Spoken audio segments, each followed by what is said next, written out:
कहते हैं कि अगर किसी चीज को पूरी शिद्दत से चाहो तो पूरी कायनात तुम्हें उससे मिलाने में लग जाती है। आई heard from Shahrukh Khan, but this is a very universal truth. If you look for something very curiously with keen desires, then everything you do will help you to get that thing. Here I'm talking about vocabulary. अगर आप vocabulary को पूरे मन से चाहोगे तो vocabulary आपकी हो जाएगी। सो क्यों ना हम vocabulary को बहुत अच्छे से सीखें। यहाँ पे vocabulary का डे 2 पर आ गया हूँ मैं, और मैंने कहा था जितने भी कॉम्पिटिटिव एग्जाम्स में आप अपियर होने वाले हैं, whether it is a teaching exam, non teaching exam, जिसमें भी इंग्लिश है, उसमें आपको वोकेबलरी का सामना करना पड़ेगा। और here I am to help you in that vocabulary. मैंने उसमें पहले डे 1 में मैंने ए से लेके एच तक मैंने करा दिए हैं।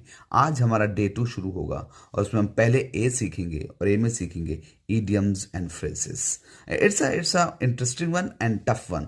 थोड़ा लेंदी है, ज़्यादा है, इसलिए थोड़ा सा हमें टफ लगता है, otherwise it's very interesting one. पहला है अबव बोर्ड। अबव बोर्ड का मतलब होता है honest fair. Honest fair upright यानी साफ साफ, ईमानदारी के साथ। एप्पल ऑफ डिस्कॉर्ड का मतलब होता है बोन ऑफ कंटेंशन, का मतलब झगड़े की कोई वजह। And Apple of one side का मतलब होता है कि लविंग, वैल्यूएबल होना, किसी के लिए प्यारा होना किसी का।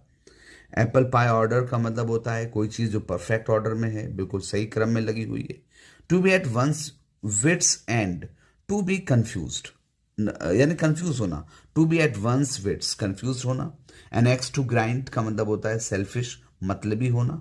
एंड एट रैंडम का मतलब होता है without any preparation, without any purpose, ऐसे ही हम कुछ काम कर देते हैं, इसे हम कहते हैं at random. At random without any intention and all.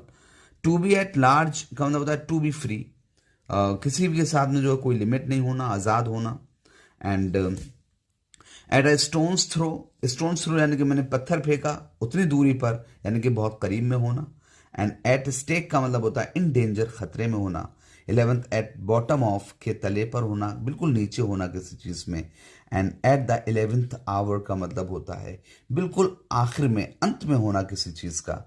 And all in all 13th, सर्वे सर्वा, आप कहीं पर पूरी तरीके से आप ही मालिक हैं तो आप ऑल इन ऑल हैं। एट वंस फिंगर्स टिप्स, और एंड्स का मतलब होता है कोई चीज़ हमें जो है ना उंगलियों पर याद होना, दैट इज कॉल्ड। तो they were the idioms and phrases. Above board, apple of discard, apple of one side, apple pie order, to be at one's wits end, and axe to grind, and at random, to be at large, at a stone's throw, at a stake, at the bottom of, at the 11th hour, all in all,